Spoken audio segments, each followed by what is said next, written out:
good morning, my dear friends and students. I am Sadhna and all of you enjoying mathematics and science with me. नेहमीप्रमाणे enjoy करता maths आणि science inside the item हा lesson आपण start केलेला आहोत. त्याच्यामध्ये electronic configuration, valency electron हे सगळं छानपैकी समजून घेत आहोत. याच्यामध्ये आपण आज डिटेलमध्ये जाणून घेणार आहोत what is electronic configuration, what is the valence electron, या सगळ्यांचं काय रिलेशन आहे चला समजून घेऊया आजच्या या व्हिडिओमध्ये. सो स्टुडंट, तुमचा जो पहिला इलेमेंट दाखवलेला आहे तो हेलियम दाखवलेला आहे. त्याच्या आउटर मोस्ट शेल मध्ये म्हणजे के शेल मध्ये एकूण 2 इलेक्ट्रॉन्स आहेत. त्याने त्याचं ड्युप्लेट कंप्लीट केलेलं आहे म्हणून त्याची जी व्हॅलेन्सी आहे ती 0 असणार आहे. जे इनर्ट गॅसेस आहेत त्या सगळ्यांची व्हॅलेन्सी काय असणार आहे, 0 असणार आहे. त्यानंतर पुढे आहे निऑन. निऑन सुद्धा काय आहे, इनर्ट गॅस आहे. त्याचा ॲटॉमिक नंबर 10 आहे म्हणून त्याच्या पहिल्या के शेल मध्ये 2 इलेक्ट्रॉन्स आहे. त्याच्या दुसऱ्या शेल मध्ये 8 इलेक्ट्रॉन आहे. 2 + 8 = 10. अशा पद्धतीने त्याचं ऑक्टेट इथे कंप्लीट झालेलं आहे. आणि तुम्हाला सांगितलं जे इनर्ट गॅसेस असतात, राजवायू असतात, त्यांचं इलेक्ट्रॉनिक ऑक्टेट कंप्लीट असतं किंवा ड्युप्लेट कंप्लीट असतं. त्याच्यामध्ये कुठल्याही रिएक्शन मध्ये भागही घेत नाही आणि कोणाला इलेक्ट्रॉन देतही नाही आणि इलेक्ट्रॉन घेतही नाही. त्याच्यामुळे ह्या निऑनची सुद्धा तुमची जी व्हॅलेन्सी आहे तिथे 0 असणार आहे. त्यानंतर सोडियम सगळ्यांना माहिती आहे की ॲटॉमिक नंबर किती आहे, त्याचा 11 आहे. मग पहिल्या कक्षेमध्ये त्याच्या के शेल मध्ये 2 इलेक्ट्रॉन, पुढच्या शेल मध्ये त्याच्या 8 इलेक्ट्रॉन, 2 + 8 किती झाले 10, आणि शेवटच्या शेल मध्ये काय आहे 1 इलेक्ट्रॉन. सो अशा पद्धतीने 2, 8, 1 हे त्याचं इलेक्ट्रॉनिक कॉन्फिगरेशन आणि त्याचं हे स्केलेटल डायग्राम तुम्हाला तुमच्या समोर दिसते आहे. मग हा 1 इलेक्ट्रॉन काय करेल, सोडियम कोणाला तरी देऊन टाकेल आणि मग काय होईल, त्याची व्हॅलेन्सी सुद्धा 1 होणार आहे. त्या पद्धतीने कार्बनचं मात्र छान आहे.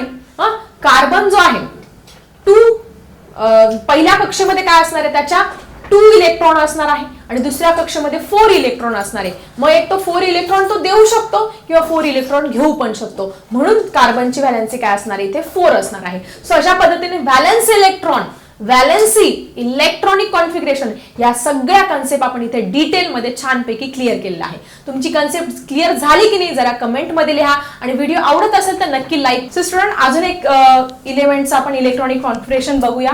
फॉर एक्झाम्पल पुढे आपण सोडियम बघितलं. क्लोरीनचा ॲटॉमिक नंबर काय आहे, 17 आहे. मग पहिले आपण इलेक्ट्रॉनिक कॉन्फिगरेशन इथे लिहून घेऊया. Electronic configuration of chlorine. Okay, chlorine आहे 17. मग क्लोरीन आपण जर इमॅजिन केलं तर पहिल्या कक्षेमध्ये 2 इलेक्ट्रॉन असतात, दुसऱ्या याच्यात 8, तिसऱ्या याच्यात 18 आणि चौथ्या याच्यात 32 असतात. मग ऑक्टेट आणि ड्युप्लेट हे सगळ्यात महत्वाचं आहे. कुठलीही कक्षा कधी कंप्लीट होत असते, एक तर त्याच्या कक्षेमध्ये ड्युप्लेट म्हणतात. ड्युप्लेट म्हणजे त्या कक्षेमध्ये कमीत कमी 2 इलेक्ट्रॉन पाहिजे शेवटच्या कक्षेमध्ये.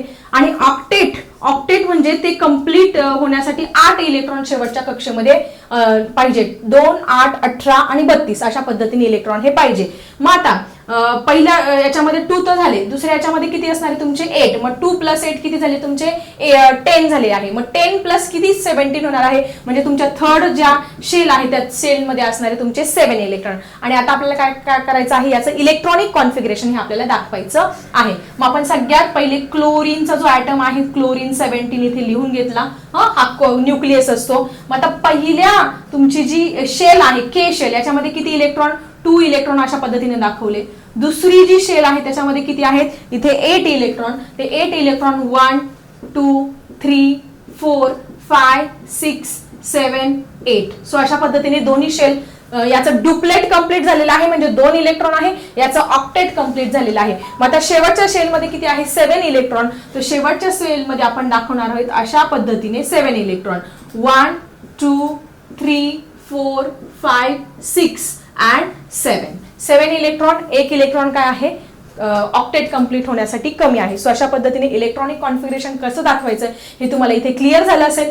अजून एक एक्झाम्पल सांगते. फॉर एक्झाम्पल कार्बन घेऊया. कार्बनचा ॲटॉमिक नंबर काय आहे 6 आहे. मग आता कार्बनचं इलेक्ट्रॉनिक कॉन्फिगरेशन कसं येणार आहे, तुमचं कार्बनचं इलेक्ट्रॉनिक कॉन्फिगरेशन सांगा.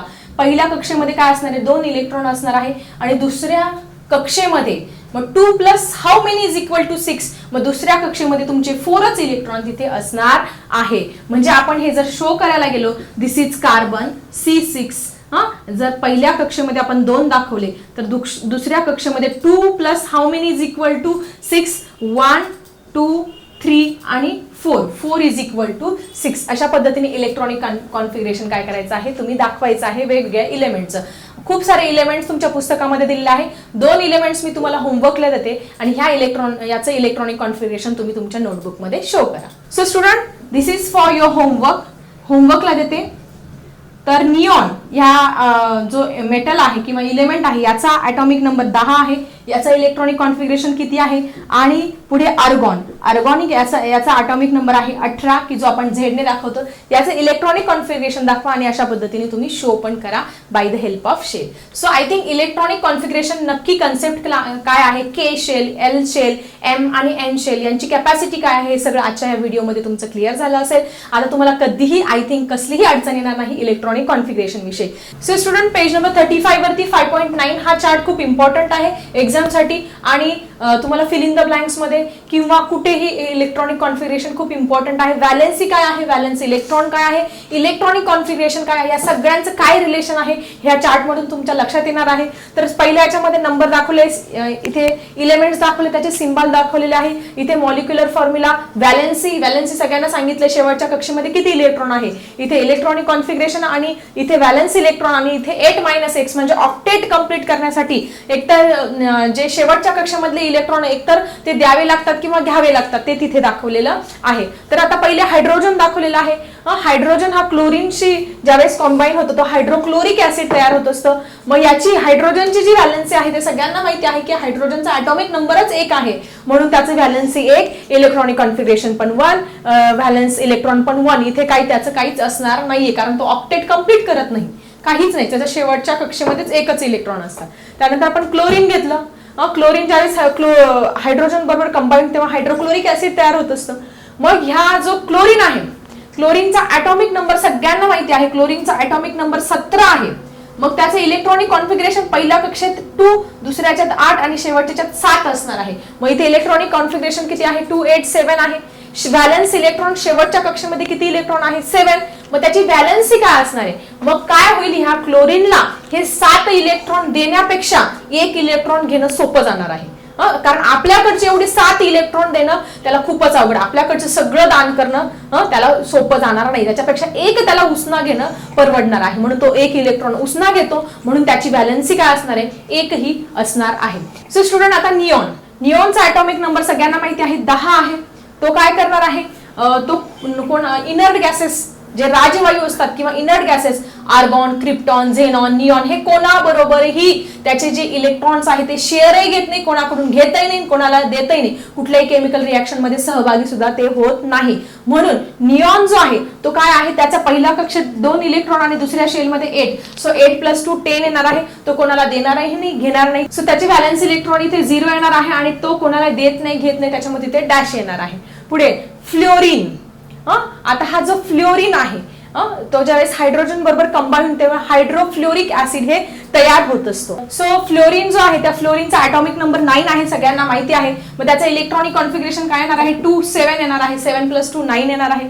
त्याचे व्हॅलेन्स इलेक्ट्रॉन शेवटच्या कक्षेमध्ये 7 इलेक्ट्रॉन आहे. मग हा फ्लोरीन काय करेल? हे 7 इलेक्ट्रॉन देण्यापेक्षा कोणाला 1 इलेक्ट्रॉन घेणं पसंत करेल म्हणून तो काय करेल? 1 इलेक्ट्रॉन कोणाकडून तरी घेणार म्हणून काय येणार आहे? या फ्लोरीनची तुमची व्हॅलेन्सी 1 ही असणार आहे. त्यानंतर सोडियमचा ॲटॉमिक नंबर सगळ्यांनाच माहिती आहे 11 आहे. मग हा सोडियम काय करतो? सोडियमचं इलेक्ट्रॉनिक कॉन्फिगरेशन 281 हे आहे. मग एवढे 7 इलेक्ट्रॉन त्याला कोणी उसने देणार नाही, त्याच्यापेक्षा मग काय करेल? तो 1 इलेक्ट्रॉन कोणाला तरी देऊन टाकेल म्हणून त्याचा शेवटच्या कक्षामध्ये 1 इलेक्ट्रॉन, मग तो पूर्ण 1 इलेक्ट्रॉन काय करेल? देऊन टाकेल कोणाला तरी म्हणून त्याची व्हॅलेन्सी काय असणार आहे? तिथे 1 ही असणार आहे. त्यानंतर आपण बघूया मॅग्नेशियमचा ॲटॉमिक नंबर 12 आहे. मग 12 असल्यामुळे त्याचं इलेक्ट्रॉनिक कॉन्फिगरेशन 282 असं येणार आहे. 8 आणि 2 10 आणि 2 12. त्याचे व्हॅलेन्स इलेक्ट्रॉन शेवटच्या कक्षामध्ये 2 इलेक्ट्रॉन आहे. मग त्याला सोपं काय जाईल? 6 इलेक्ट्रॉन घेणं की 2 इलेक्ट्रॉन देणं म्हणून तो काय करेल? हे 2 इलेक्ट्रॉन जे आहे ते डोनेट करून टाकेल कोणाला तरी.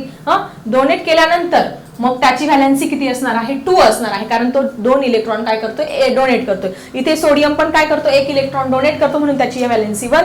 मॅग्नेशियम पण 1 इलेक्ट्रॉन डोनेट करतो म्हणून त्याची व्हॅलेन्सी पण 2. त्यानंतर कार्बनचा ॲटॉमिक नंबर 6 आहे, सगळ्यांना माहिती आहे. मग इलेक्ट्रॉनिक कॉन्फिगरेशन 2, 4 अशा पद्धतीने येणार आहे. आता कार्बनला 2 ऑप्शन उपलब्ध आहे. एक तर हे 4 इलेक्ट्रॉन तो देऊ पण शकतो कोणाला किंवा 4 इलेक्ट्रॉन कोणाकडून तरी घेऊ पण शकतो. त्याच्यामुळे त्याच्याकडे दोन्ही ऑप्शन आहे म्हणून त्याची व्हॅलन्सी काय येणार आहे 4च येणार आहे, कारण तो देऊ शकतो आणि घेऊ शकतो. त्यानंतर ॲल्युमिनियमचा ॲटॉमिक नंबर तुमचा 13 आहे. 13 असल्यामुळे त्याचं इलेक्ट्रॉनिक कॉन्फिगरेशन 2, 8 आणि 3 येणार आहे. 8 आणि 2 10 आणि 3 13. मग त्याच्या शेवटच्या कक्षामध्ये 3 इलेक्ट्रॉन आहे. मग अशा वेळेस काय करेल, हा जे 3 इलेक्ट्रॉन देणं त्याला सोपं जाणार आहे, त्याच्याऐवजी त्याला घ्यावं किती लागणार आहे 5 इलेक्ट्रॉन. 3 आणि 3 मध्ये 5 जर त्यांनी इलेक्ट्रॉन घेतले तर त्याचा ऑक्टेट किती कंप्लीट होणार आहे, म्हणून तो 3 देऊन टाकतो. देऊन टाकल्यामुळे 3 ही त्याची काय होणार आहे इथे व्हॅलन्सी तयार होणार आहे. सो अशा पद्धतीने हा खूप इम्पॉर्टंट चार्ट होता तुमच्या एक्झामच्या दृष्टीने.